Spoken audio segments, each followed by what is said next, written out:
This is CG Ruthless Sports. I will be brutally honest. Ain't nothing but being brutally honest. Coming at you with another video.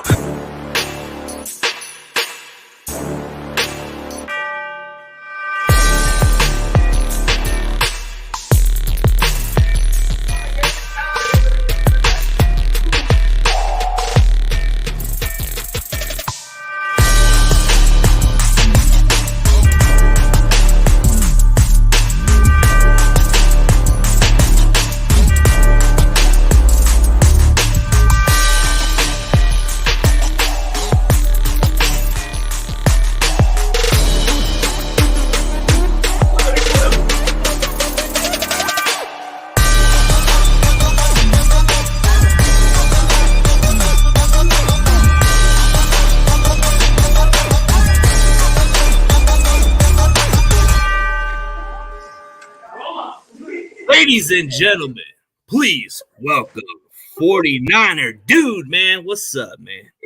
What up? What's up? What's good, man? What's going on with you? Oh, doing so great, man. Good to see you, man. I like the beard, man. I like the color of the beard, man. That is dope. Oh yeah, man. I just got through doing a video shoot, man, with Eye of the Niner and Dane Madden for All Gas No Brakes. Oh man. I don't know if you heard.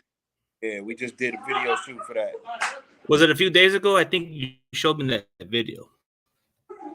No, he released it a couple months ago, man, and we just did the video shoot for it today, and we're gonna do some more of it on Sunday at the tailgate at this Seattle game, home opener. Oh, that's tight, man. Hey, man, tell everybody where they can find you on social media platform, man. Hey, you got some good music, man. I ain't gonna lie. Hey, I'm on IG, TikTok, although I don't really use TikTok, but I'm there too. You can find me there. It's at Fourty9erDude on everything, even Facebook. So you can see my name right there in the corner, and just at Fourty9erDude. All social media platforms. It says Fourty9erDude. That's what's up, man. And you are the 49er dude. You got the red and gold color, man. You're looking all 49er. That is what's up, man. Yeah, man. I'm always out. Win, lose, or tie. So out. Oh, win or lose or tie. That's how it goes, man. But speaking of your rap music career, what really got you into doing rap for the Niners, man? Because it's intriguing. Say again. What influenced you into doing rap music for the Niners? Dave Cannell. Dave Cannell, no doubt, man. I saw him. His video was the first one I saw. I mean, I was already doing rap. I saw his video, and I actually kept putting it off. I was like, man, I could do that because I was rapping anyway. I was like, man, I could do a Niner video. I'm a Niner fan. I'm a rapper. I could do that video. And I think for like 6 years, man, I put it off. I just kept putting it off. And I was telling my producer, man, I said, man, I want to do a 49er song. And he was like, yeah. That's what you keep saying, but you ain't made no move yet. But finally I did, man. And then I did 49er Fresh, man. Yep. That's good, man. Like, yeah, it's got to do with what changes influence. I've seen a lot of these rappers have done it through the early years. Like, I've seen a lot of these videos, like Bailey. I think he had one of the best ones who got it better than us. And then you had a guy like Jose Santana who was consistent. Then there's just a lot of the other guys, including you, that came around, and then you guys start showing your passion. So, like, it's just, we feel that vibe. You gave us that hype. We feel for the Niners. That's what we like about this type of Niners rap music, is we feel that hype. We feel that passion for the team like you guys do. Oh, yeah, man.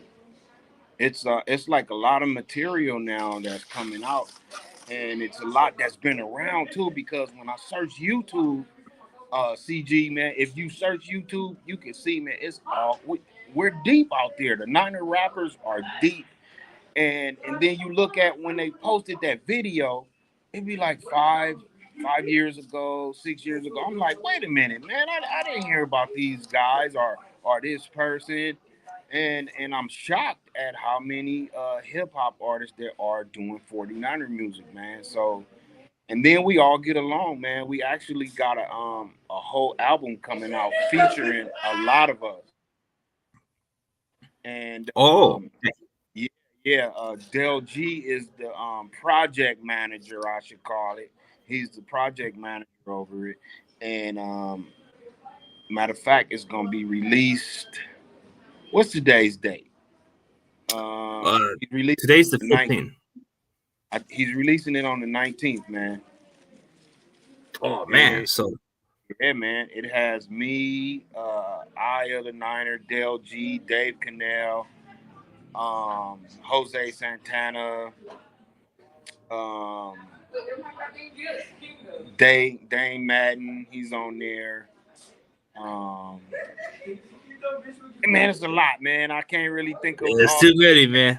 There's a lot of good ones. That's what I'm saying. Like when you look at the Niners rap music, there's a lot of good ones out there. Like it's hard to keep track of it because it's growing. Like before then you just had the Baileys of the world.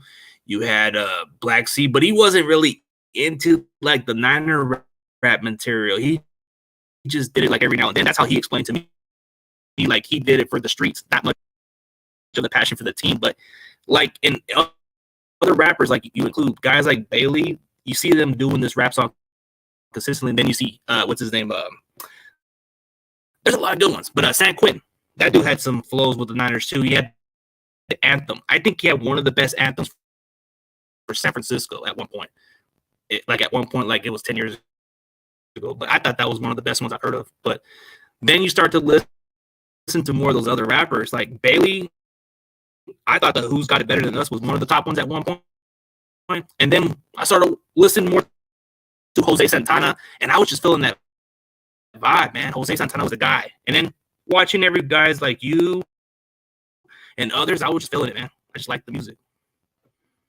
Oh yeah, man. It's quite a few out there, man. And what's cool is like Bailey, man. He got to go out on the field and actually do a show for the fans, man. And that was kick ass right there, man. Hopefully we can get on that level, man. We're hoping that this album kind of persuades the Niner organization to maybe feature all of us on maybe a halftime show or something. You know what I mean?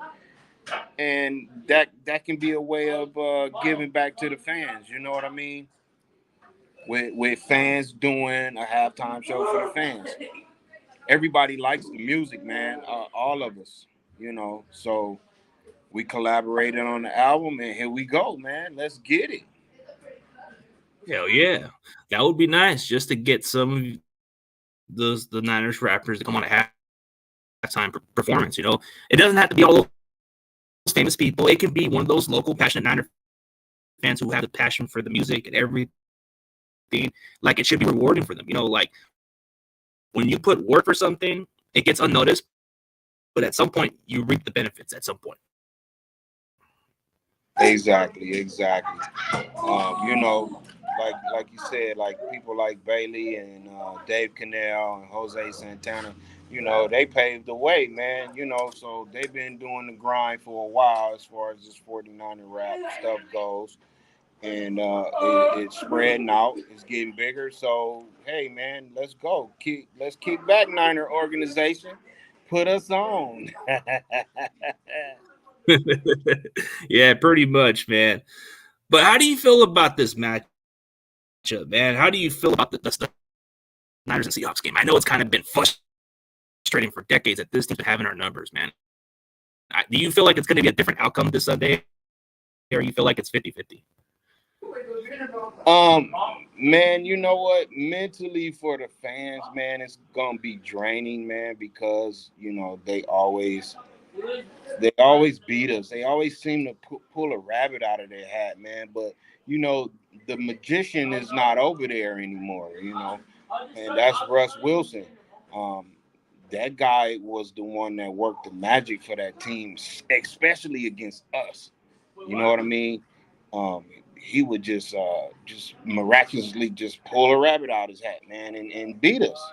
You know, no matter how good we played, you know, he just seemed to have our number. So I'm thinking we're gonna win this game because Russell Wilson's not over there.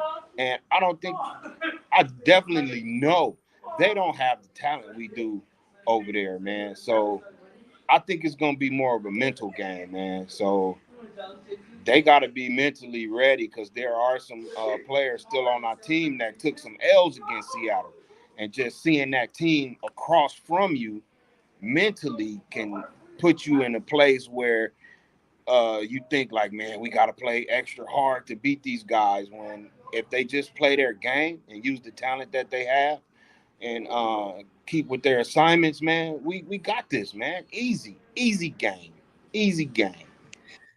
So you're saying Russell Wilson's the entire reason, which I will agree in that extent, man. Like he was the entire team. Like before the early years, Seattle didn't have to expect much from Russell, but once that defense took a step back and that offensive line got worse, that's when Seattle expected too much from Russell, and that's why he wanted to get out of Seattle so bad. But when you saw that Monday Night Football game, did you really thought this was like a fluke win, or did you really think they wanted it more than Russell Wilson at this point? Well, you know what, CG, actually, I didn't get to watch that game. I had to work. Unfortunately, I didn't get to watch it. So I can't really comment on that game. I don't know how they look. I didn't watch any replays on it. I probably will tonight. Um, check out a few highlights because I like to get myself prepared and know what my team is getting ready to face. So I'll probably do. Yeah. But like, but I know the talent that they have over there, man, and it's not comparable to ours. You know, we got top five talent at every position, man. You know, with the exception of quarterback, um, we don't have top five, but we got the number one offensive lineman, arguably the number one tight end, which he won't be playing, but you know he's there. Um, arguably the number one wide receiver in the league. You could argue that point. He's not, but we could argue that point, okay? Because he can play running back too. What receiver doing that? None. Thank you very much. Next, um, we got the number one middle linebacker in the league, arguably. We got a top corner. I would say a top five corner with Ward. You know, um, top five safety with Jimmy Ward. And then did you see? I'm gonna butcher his name, man. Talo Fongu. What's his name? Tolino Hufunga? Come on, man. That guy is a beast. Okay. So I just ran through all the positions on the team, man, and we arguably top five. We got one of them on our team, every position. Okay, so come on, man. Seattle does not have that. They got a top five receiver, let's say that, and that's it. Yeah, you're right about it. Like when you look at the talent, the way they look like on paper, bro, it does not look like a damn top five team whatsoever. Like you look at Geno Smith, that guy is barely like top 30 at this point, and he played average. He did a pretty solid job as a game manager, but from watching this game alone, just as an outside looking in from that game, a lot of it played with Denver making mental mistakes. I think a lot of the penalties killed them and the turnovers. And Us. yeah, that's exactly what it was. It kind of reminds me a little bit how we did against the Bears, but man, it's like we cannot ill afford these mistakes. But when I saw that game, Dre Greenlaw needs to get it together, man. I feel like he cost us. He was mentally somewhere else, man. I don't know what was going on with him. Maybe he was just super hyped up or whatever, or maybe he felt he needed to go a little extra harder because it was raining. I don't know, man, but he screwed us up, man, big time. Those penalties killed us, man. You know, because we were up 10-0, and every time we stopped them on third down, we got a personal foul to give them 15 more yards, man. You can't win like that. We had over 100 yards in penalties and 12 penalties. So we gave them over 100 yards. You know what I mean? It's like spotting them. It's spotting them yards. You know, it's like, okay, look, we just gonna give you this first down. We know you didn't. We stopped you on third, but here you go. You can have a first down and start over. That's basically what we was doing. Yep. You see what I'm saying? And then you factor in the weather. Okay, both teams was playing in the weather, man. I think I got into a little back and forth with somebody about the weather. It's like, oh well, we were playing in the weather, so we really couldn't do anything. Well, the Bears played in the same weather, man. So that we can't really use that as an excuse. You can use it as an excuse as far as when they went up 19-10. That's when it really, really came down. It started coming down after that. At that point, if we were up 10-0, we would have won that game because the Bears wouldn't have came back. Nobody would have came back in that crap, man. That was horrible. Okay, you watched it on TV, or if you were at the game, but watching it on TV, you could barely see the field watching it on TV. So imagine what they was going through, man. All that rain beating in their face, man. They was probably ready to go. Some of them had visors on, had to wipe them off. No, man. You know, that was ridiculous. But we beat ourselves that game, bro. We Oh, definitely beat ourselves. oh, without a doubt, man. Just by watching that game, even though I wasn't able to watch the full game because I was at my job, but I got a chance to watch it from those free apps to check it out. And yeah, the rain condition was pretty bad. It looked pretty bad. Like you can see how wet it was. The conditioning was kind of unfair. But there were some matchups that we did pretty well early on, but we just fell off from right off the second half. So it seemed like we had a 10-point lead in the third quarter, and it just started to slip away. And Chicago started to give 19 unanswered points. And like you said it best, the penalty, it's like we just say, hey, don't worry, you get a first down. Okay. Oh, all right, you get a first down. Okay. Right. That's what it was, man. Yeah. And that's what it was from that game. We were just giving away stuff. We can't do that to Seattle because Seattle did the same thing. They capitalized on Denver. Denver made the same mistakes. And if we watch the film, from watching that game alone, this is what the Niners could do better this week. It shouldn't be much of an issue because of because I don't think it's going to rain. There's been talks that there's going to be a chance of raining, but I'm not really sure. But you said you're going to the game, so you should be able to have a better outcome of what the weather is going to be like, right? Yeah, I'm getting from the Weather Channel and different avenues of people saying it's gonna rain. It may rain, And I left my poncho at home, and it's all bad. I'm gonna have to go to Walmart or something and get me a new one. But I gotta be prepared, man. Because if it rains, then I don't want to get my clothes all wet, and I do want to enjoy the game and not be wet. You know what I mean? But it shouldn't be no tsunami or anything like that crazy crap we had last week, man. That was awful. That a monsoon. Yeah, I don't think we're gonna have that. Maybe a little drizzling, but and hopefully Trey Lance, man, he can play better. You know, um, a lot of people are on his head, man, and this is one of the reasons why I didn't want to re-sign. I hated that we re-signed Jimmy, is because I knew as soon as Trey Lance does not perform well, we're gonna hear all the yakking. Oh, put Jimmy G in there. Put Jimmy G in there.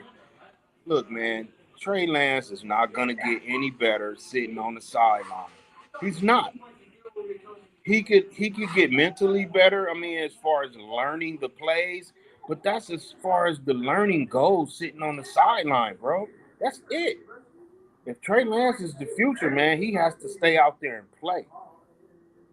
There's no and then if you put Jimmy back in there, what does that do to Lance's confidence, man? Well, what do you think that does to him, man? You know Oh, what I mean? He was told he had the keys to the Lamborghini, and then they take the keys back. You can't do that, bro. yeah. Yeah. Only way Jimmy G goes in that game is if Lance get hurt. That's it, man.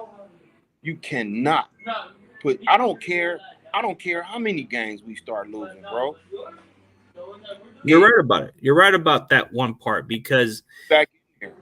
you got to let this guy play. And it's going to be growing pains because he's getting a first time being a full-time starter because he's only had 2 starts under his belt last year. And if you just bench him in favor of Jimmy Garoppolo, that definitely does kill the kid's confidence. And then you get a lot of this locker room divide.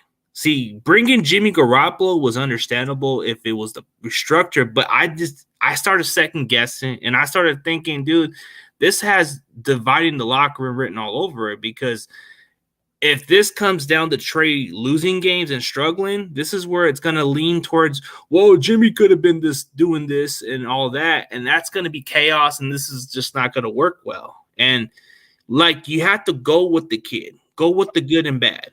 And you have to let him know that this is your team and don't worry about Jimmy. He's just going to be a backup and nothing else. Like, you got to keep it like that.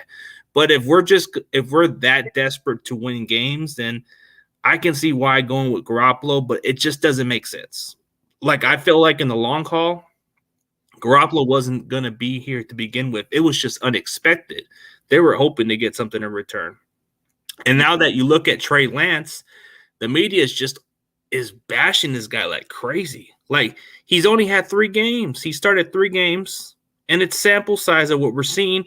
And you get a lot of these so-called scouts and analysts thinking they know what Trey's going to be. And I'm like, dude, I don't even think you know what you're talking about. This is 3 games. I need to see a full season before I even judge the kid. And look, man, look, his first start this season. Look at the condition that he had to play in, bro.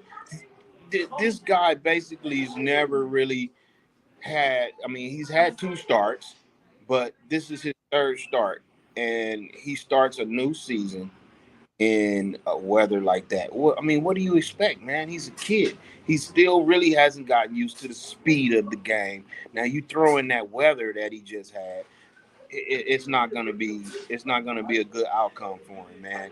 Um, let's see how he does on let's say even playing ground. Let's say as far as some good weather, okay, where everything is works out for him as far as weather wise. Does he have to play in bad weather? Will he have to play in bad weather? Yes, he will. Okay, but he hasn't gotten used to playing in this game yet. And then you throw in that weather, bro. He was not gonna do too well. Okay, that's just it, man. Fact. And and then Jimmy G, how he's reached his ceiling, man. Has he improved since we got him? CG, answer this question. Has he improved since we gotten him? No, it's like he's regressed or he's either just been worse. Like, there's times he's been holding on to that ball and his decision making's just kind of been boneheaded at times. Like this is why we drafted Trey Lance, just because of something that Jimmy cannot do. When we first had Jimmy Garoppolo in this trade, 2017, he was looking like untouchable at that point, right? He was giving us 5 straight wins. Man. And now we pay this guy so much money, couldn't stay healthy. He's only had 2 healthy seasons to show for. So it tells me that the coaching staff wants the long-term answer. So they're going to go with Trey Lance going forward, but it would be a terrible idea to put him back on the field over a young kid. You're going to ruin the confidence of that guy. Hey, man, I was so amped when Jimmy G came in and he won those games for us. It looked like he was like the return of Dan Marino, Peyton Manning, and Joe Montana all mixed up in one, man. He looked great, man, but That was it. What he showed us, that was it. It was no more. It was he. I'm gonna give him that he just stayed stagnant. Okay, he stayed at his level his whole time with us. That's not good enough, man. It's not good enough. Okay, and those 5 games he gave us when he first came, he's never played like that again. Fact. He has not played like that again. That was awesome, man. He was bringing us back, from behind, and Jimmy G is good for like maybe one or two 300-yard games per season, and then the rest is like 125, 150 yards, maybe a couple touchdowns, couple picks. He's good for a pick a game. Definitely good for a pick a game. And that's not good enough, bro. That's not good enough. He needs to know how to hit the ball downfield, and he can't do that. His Yeah. arm strength is whack. Yeah, that's the thing with Garoppolo is that strong arm. Like he can't throw it down the field. Like you have to get those check down passes and all those short intermediate. That's where he does really well at. But if you take away the running game and you force him to beat you guys with his arm, he ain't gonna do it, bro. Like I've only seen one game where he won in a shootout, and that was against the Saints, and I've never seen him did it since. Yep, he did it against the Saints, man. And thank God Kittle did what he did. You know what I mean? Because I think didn't when he caught that pass, he wasn't quite in field goal range or whatever the case is, or he wasn't quite at the first down when they pulled his face mask and he just drugged like 3 or 4 people or whatever the case is. That was all Kittle, man. It was a good pass by Jimmy G, but Kittle made that play, man. Yeah, Kittle made that play. it was on a fourth and it was like on a fourth down play where Jimmy threw the pass to Kittle, and then Kittle got past the first down marker and he went further. This guy was running over defenders, and it took 3 to 4 Saints players. Three Saints defenders to take him down. So that was like remarkable, like the way he played. Like, yeah, you can say that play alone, Kittle definitely carried us at that point. But when you look at the playoff record, that's all people are going to just know about Jimmy. But when you look at his performance, he didn't have to do too much. The running game was pretty much easy for him. This defense was bailing him out. I mean, Debo and Kittle were pretty much carrying this guy. So it's like he threw 8 passes in the NFC Championship game. Man, dude, I could have played quarterback and threw those 8 completed passes. And the defense, they can carry Trey Lance too, man. You know what I mean? They can carry Trey Lance, and Trey Lance can take off and run. Okay, we got that aspect of the game. Let's just say the defense has to carry Trey Lance like they carried Jimmy G. Same thing. Now you throw in the factor that Trey Lance can take off and run and hit you for 25 yards with his legs, and then he can turn around and hit you with a 25-yard 30 pass downfield. Okay, we didn't have that with Jimmy G. So yeah, I'm sure the defense is gonna have to carry Lance a little bit through this season. But so what? When Trey Lance is an 8-year veteran and the defense still has to carry him, you holla at me then, okay? Holla at me then. Right now, Jimmy G is an 8-9-year veteran, and he still has to have a defense to carry him. Come on. That's facts right there because and Jimmy, he's a 9-year veteran playing like a rookie out there too. So it's like people forget about it. Like he still makes those rookie mistakes, and it still needs to be like considered unacceptable. But I feel like with Trey Lance, he's got a good supporting cast. This defense can bail him out when he makes a little mistake here and there. He's got a great running game, and he's got a good receiving core. This is one of the best receiving cores we've had for quite some time. Like, if you look at last year's receiving core, you only had 3 of our best receivers, but I see a lot of potential from the rest of the receiving group we got. Oh, yeah. I like what we got as far as receivers, man. I was hoping that since we were down like 10-19, man, let Trey Lance throw a bomb to Danny Gray, man. Hell, what did we have to lose, man? Who, you know what I mean? It was time, man. Throw it deep. Yeah. So when I saw that game on Sunday for very little, this one pass play that Trey threw to Juwan Jennings, that was a perfect play for Danny Gray to get a touchdown against the Bears. But we enact this guy. We didn't even play him. So that's what I'm understanding. Like, I think that play would have worked in Danny Gray's favor than Jennings. It would have, man, but if you don't have certain players available for the game, man, I mean, what are you supposed to do? I really didn't know Danny Gray was inactive that game. I didn't know that. Yeah. Didn't know because I was calling for his number during the game. Um, I guess it's because I didn't really get to see the beginning of the game. I didn't catch the game till maybe was like 10 minutes into the first quarter, and that's when I started watching it. So I didn't see the inactives. I didn't know he wasn't playing because Yeah. I was like, why we ain't throwing to Danny Gray, man? Throw the ball deep. We're behind. Let's go. But Ayuk can hit it deep though, man. Yeah, he had some good big plays right there. He averaged like 20 yards per catch on those plays. And then there was a one play with McLeod, but the rest of the receivers, they didn't do so much. Like outside of the rest of the guys, it was pretty much Jennings who stood out. Like 4 catches for 62 yards.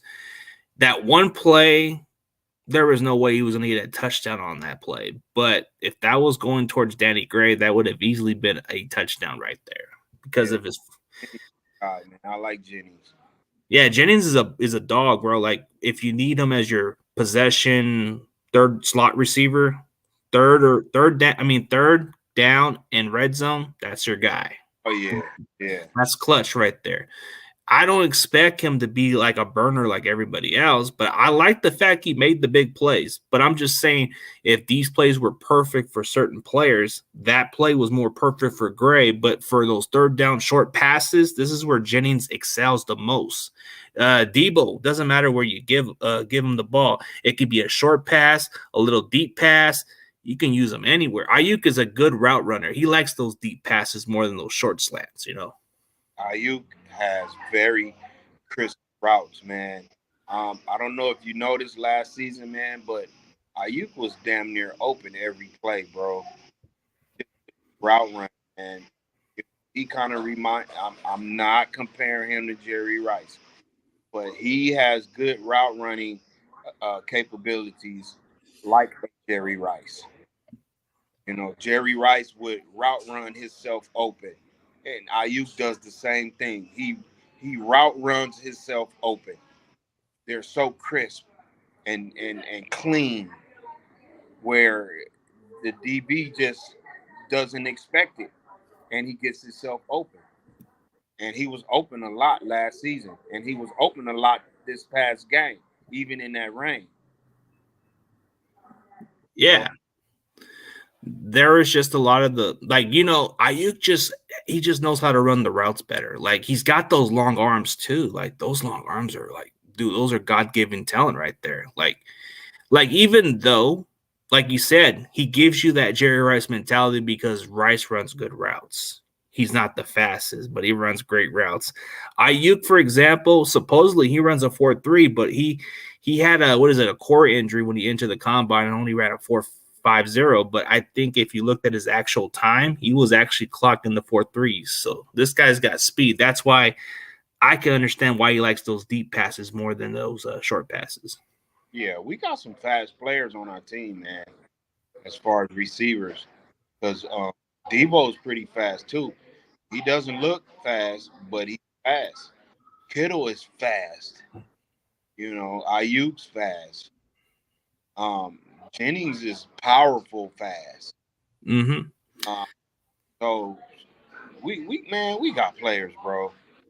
Oh yeah, without a doubt. Like when you look at the players if you look at our receiving group combined, like Debo is just an entire different position breed that you don't have in today's football. Like, there was different receivers that weren't used differently then, but Debo is used at a different level that you can't even find. You can't find another Debo Samuel. Debo Samuel is rare. You don't see much players like him. Some people may say, oh, Cordero Patterson, if he was used right, we don't even know if he would have been that, because Debo just did everything. Like, if you needed him to be your emergency running back, he will produce. If you needed him to run the short and deep passes, he would do it. This guy was a dog. He plays bigger than what his size says. Ayuk, for example, he runs the best routes. He can separate. He's feisty. I like what he's been doing. Yeah, Debo reminds me of Percy Harvin. Oh yeah, when Percy was in his prime and he was fast, even though he was a small receiver, but that dude has some explosive speed. And he could play. He could play running back and receiver, go deep, hit the short medium, short medium passes, get the ball, short and take it a long distance. But that guy stayed hurt a lot too, and I hurt his career. Percy Harvin was hurt a lot. Yeah, because he took a lot of risk, and plus a lot of injuries played a factor. But when you look at Juwan Jennings, man, I don't know. This may sound crazy for some of the Niner fans, but I see a lot of his game like Anquan Bolden, like the physicality, Oh, the feistiness. Yeah. man, Anquan Bolden was a beast, man. He was a beast. For that guy to get his face smashed the way he did. Because see me, man, I would have retired after that game, dude. I'd have been done with football. He had his face like crushed in, okay? And for Anquan Bolden to take a hit like that and then come back and still play. Yeah, he came back later, but he still had the drive to play, man. There's no way, man. There's no way I'd get my face smashed and then come back to this league. I'd have been gone. Okay, that's just me. Because I got a quick story for you, man. I played when I played high school football. I played with Jamal Anderson, the Dirty Bird. Oh yeah, that dude was a Yeah. beast at running back for the Falcons. I Yeah. played with him in high school. I was a year older than him, but I played. I wasn't. I was a bench warmer football, man. I played mostly special teams and played dummy defense and dummy offense in practice. Um, but I had a physical science class where I learned. I don't remember what it was I learned, but it was I learned that speed and velocity, could help me out on the field. So one of the coaches was my physical science teacher. He said, "Hey man, you should apply this on the field." He said it could really help you because I was like 98 pounds, 5'5", soaking wet. Like, I was small playing varsity football, but I could hit. Okay, I'm gonna tell you that now. I could hit. I was a little tough guy. So I got on the field, man, the practice field, which was the only place I was gonna be able to apply that. And Jamal got the ball, and he went through the hole. And when he came out, man, I just ran full speed at him, man, and smacked the crap out of him. I got him good, okay? And Jamal is not easy to get down, but I ran full speed at him. And the team was like, Will, slapping me on the helmet. The coach was grabbing my face mask, like, Will. So when Jamal got back up, he said, come back. I said, no. I wasn't coming back, bro. Jamal made me change my career path, man, because I thought I could go to the NFL, go to college, go to NFL, play some football. After that hit, I was like, man, I can't do this every play, bro. There's no way that I'm going to survive to do this every play to get guys like that down because Jamal would drag people in the games, man. He would have the whole team on his back and they couldn't get him down. And here it is, me, little bitty me, smacked him. put him on his back, man. But the pain I felt in my body, bro, okay, made me realize that football wasn't for you, man, after high school, bro. It's time to hang those cleats up. So me saying that is just going back to the Anquan Bolden story. There's no way I'd have survived getting my face smashed like that guy did. So Anquan Bolden was tough. And I do see that in Jawan Jennings, like you said. Yeah, the feistiness. When you play this game of football, man, like I played this game also, and I was just one of those dudes that just had to play the role and just do exactly what the coach told me, even though it wasn't something I would listen to. But you got to do what you got to do. Defensive line was something I enjoyed doing, but at the point at the end of my playing days, man, I had to be forced to play offensive lineman, and I got used to it, and I had to adapt to it. And by the end of my third season with the semi-football, man, that's when I had to hang up the cleats, man, because of the severe injuries I've suffered. Wasn't able to walk the same like I used to. And once you get at an older age, man, you're going to feel limping. You're not going to be able to walk the same.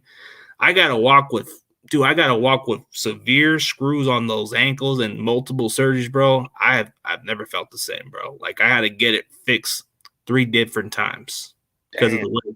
Yeah. And it's because of those injuries, man. I had the same injury. And sometimes you re-aggravate the injury if you get thrown too soon, and it wasn't worth the risk. So like it was like for the passion, but if it was for the money, then it would have been different for me to keep going. But I said, man, I can't do this forever, man. Yeah, I knew I couldn't. I was done. So yeah, like I don't know, like, hey, have you ever tried this thing called the one chip challenge? I guess this is like something interesting I've done before. No, but I've seen it and I definitely want to do it. You definitely want to do it? Oh yeah, I want to do that, man. My son wants to do it too. So Grandizer was wanting me to ask that question because that was something I did yesterday or the other day. I had this one chip challenge from this Carolina Ghost Peppers. And dude, I couldn't even handle the 2 bites, man. That was burning me, my tongue, all that, bro. I was feeling numb as hell, bro. I felt like I was gonna pass out with 2 bites. I'm ready to come back, man, and just to do that challenge for you, man. You probably should gather up a few people, man, and do it all in one show, man, and put us all in the different boxes. See who could take it, man. I'll do it, man. I'll definitely do it.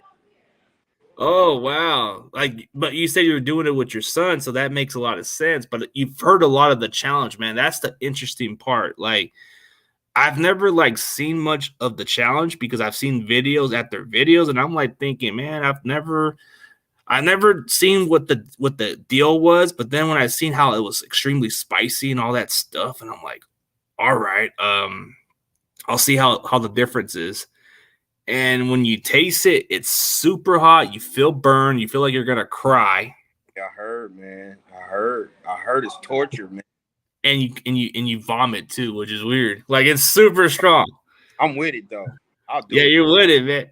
Like I guess we got that. I got that, but yeah, like I don't even know if I want to do it again. But hey, man, that's a challenge that everybody wants to do, but it's a risk factor. Like there's been quite a few people who had to go to the hospital for this, man. Yeah, man. I've heard, man. I'll do it, man. What I know what you have to eat the chip and then what? Wait, what? It's 5 minutes? Yeah, 5 minute thing. I think. Yeah, minutes. Yeah, and before you drink milk or whatever the case is. Yeah, I'll have some milk on standby, and I'll do it, bro. Oh man, dude. Well, I mean, it's interesting because I've seen Moses Knows that did a one chip challenge, and then there's quite a few other guys, but I've seen it done, and they go through it, man. They go through it. Yeah. Through it. Oh man, here's a good one. Have you been around a real OG who saw QB White Tittle play live? I didn't see why Tittle, man. I wasn't into football then. I was probably too young. Yeah, I've been around, man, for a minute. I've been a Niner fan for 38 years, bro. So So, you, with seventh grade, man, I became a Niner fan in 1984. oh yeah, that was a time when they played the Dolphins in that Super Bowl Yeah, year. that's when I became a fan. I was what you call a bandwagon fan, but I was a kid though, so you can't really put that label on kids, man. Kids is gonna if kids don't have a team or whatever the case, and then a team wins, you know, hey man.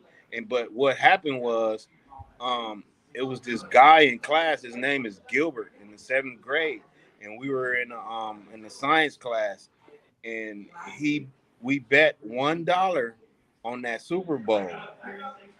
And of course, the Niners won, and I stuck with the Niners ever since, man. I said, man, this is my squad from now on. And I was watching them play throughout the season. They didn't start too well that season. Um, they didn't look too good at the beginning, but they start picking it up towards the end. And I was checking them out. I was like, man, that's a pretty good team, man. I like them. I like their colors and all that. And then they end up going to the Super Bowl. And then I bet that dollar and I won $1. Okay, 1984, $1 was a lot. Okay, especially to a little seventh grader. So I stuck with the team ever since, man. I've been a fan since I was a kid, bro. Yeah, that's just, I guess, $1 back then was something, man. Like, I guess getting that money was something, and you stuck with it since. And Yeah, man. And yeah, that, I ain't gonna lie, man. I became a fan like after like probably like in the 90s, like in the mid 90s or something. But dude, I was just technically more into wrestling because wrestling was something I enjoy. Like the days of those pro wrestling days in the 90s were something to watch.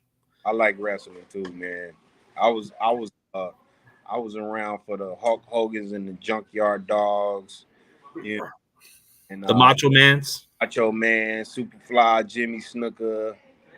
Yeah, man, them was my wrestling days, man. The Iron Sheik, those were my guys, man.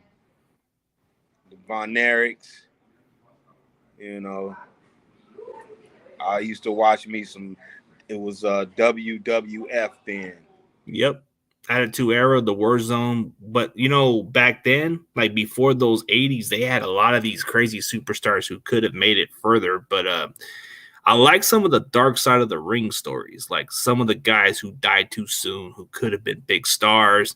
The one that stood out to me was this Gino Hernandez. This guy had the talent. Everybody was talking about he had the mic skills. He had the it factor, kind of like what Ric Flair had in those early years.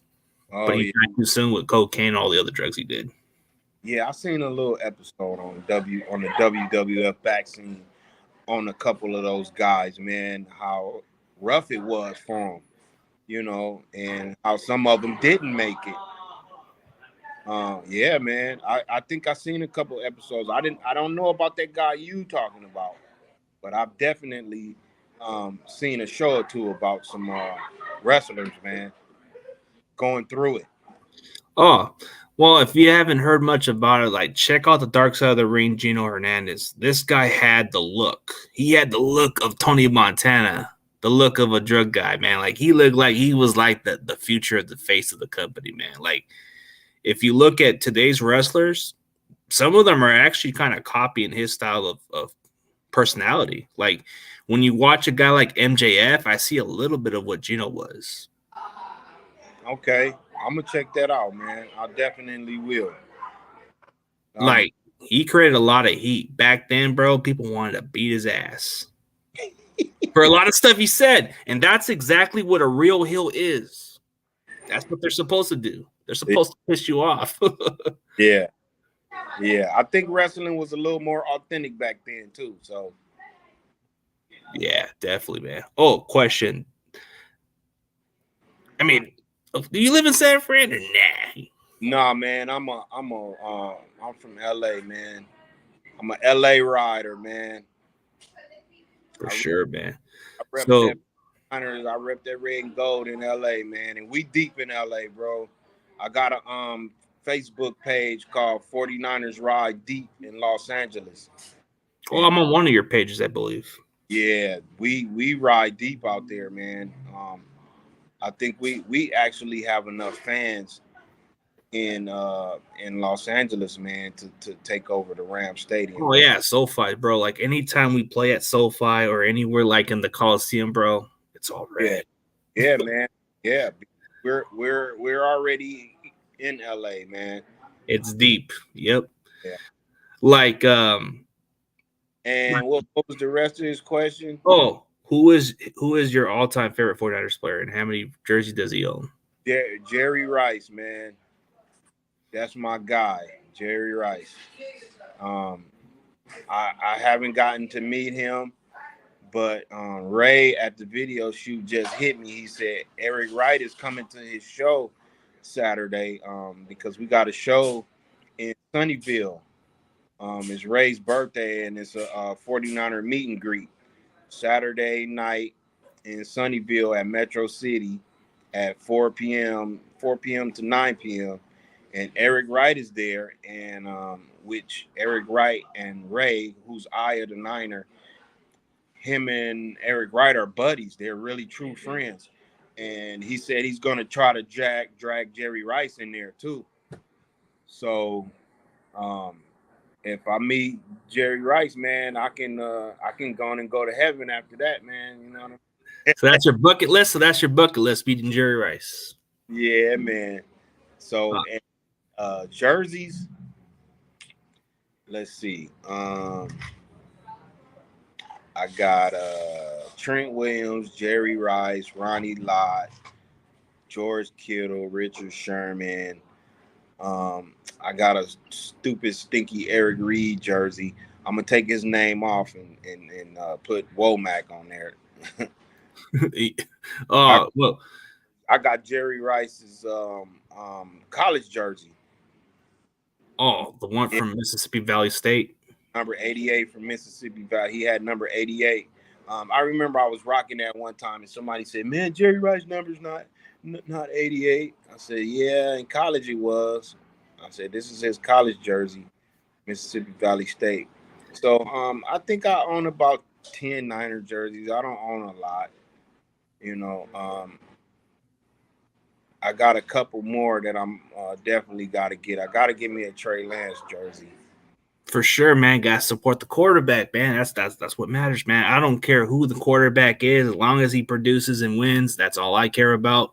And I'm behind Trey until otherwise. You know, I don't got no saying of what goes on. That's the team's decision. So it's like when you look at it this way, man, the best collections I've ever had was a Roger Craig's autograph, which was kind of weird. You know, a big autograph signing by him. Like he should have been in the Hall of Fame, but I can see why it's held back because of the fumbles and all the other stuff.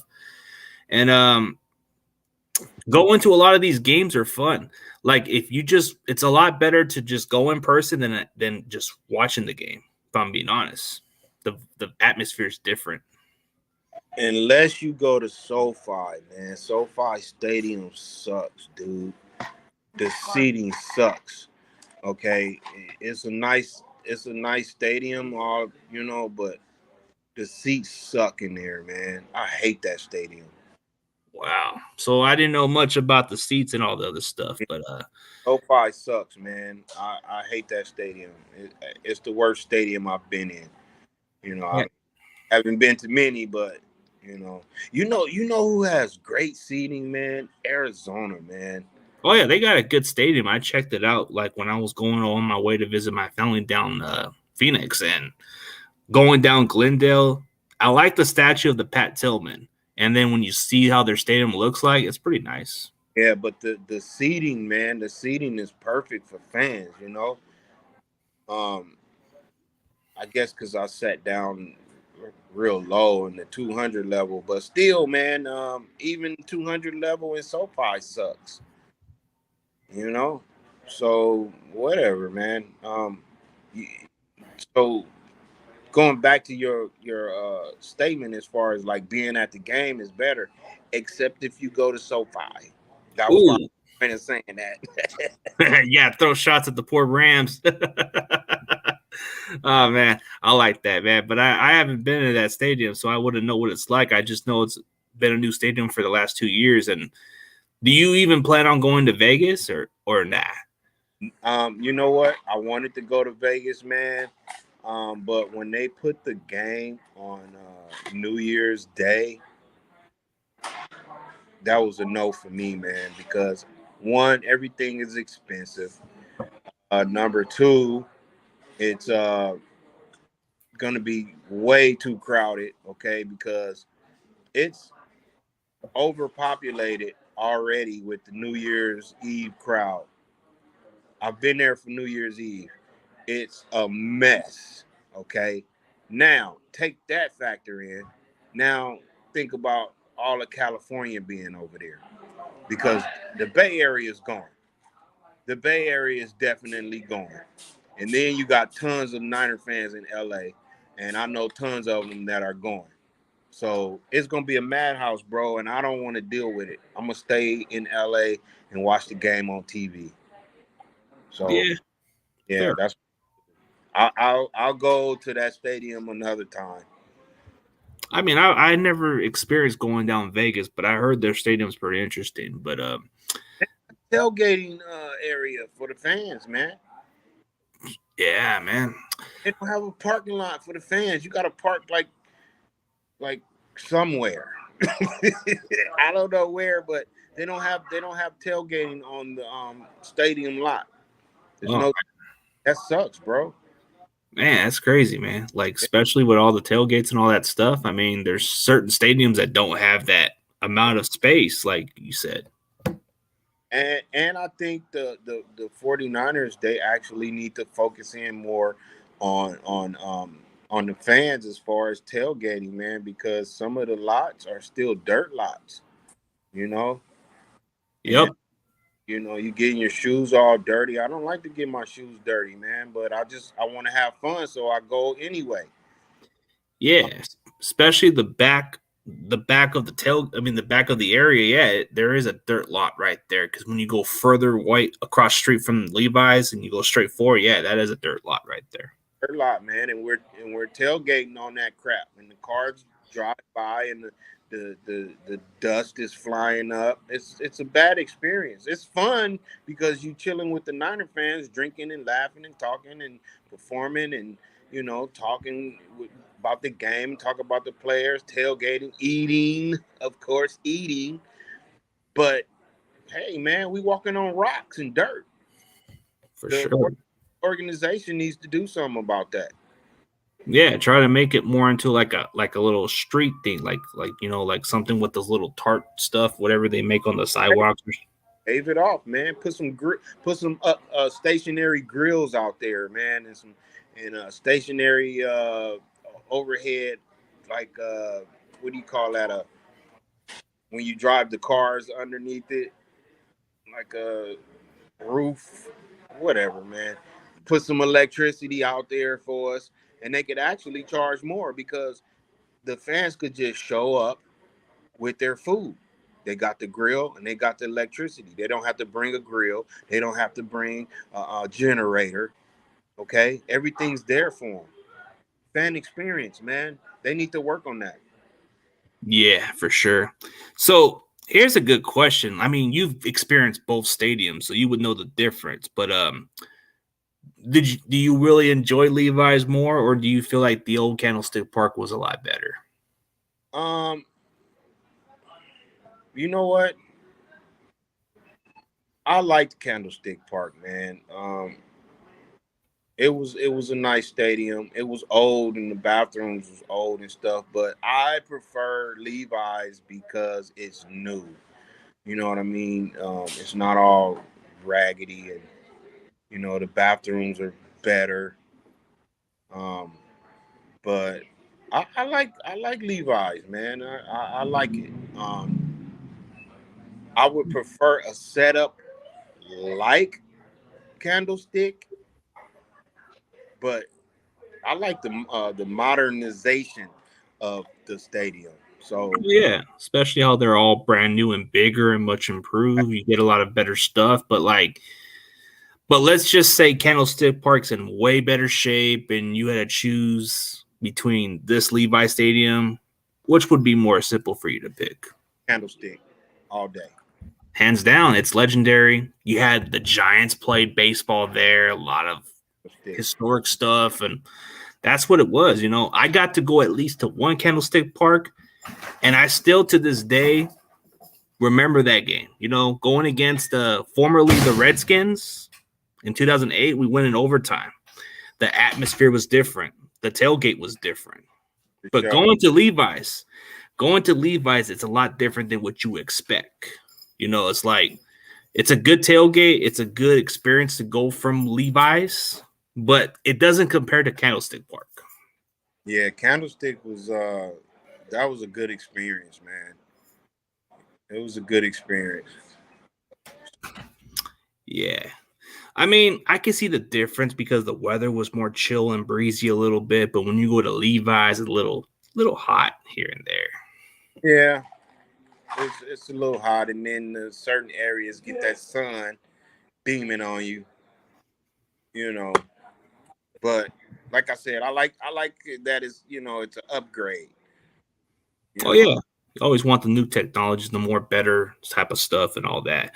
But I definitely appreciate you for being on the show. Maybe down the road we'll definitely get you back on, man. But just tell everybody of the audience where they can find your channel or where they can find you on social media, bro. Because you got a pretty awesome channel.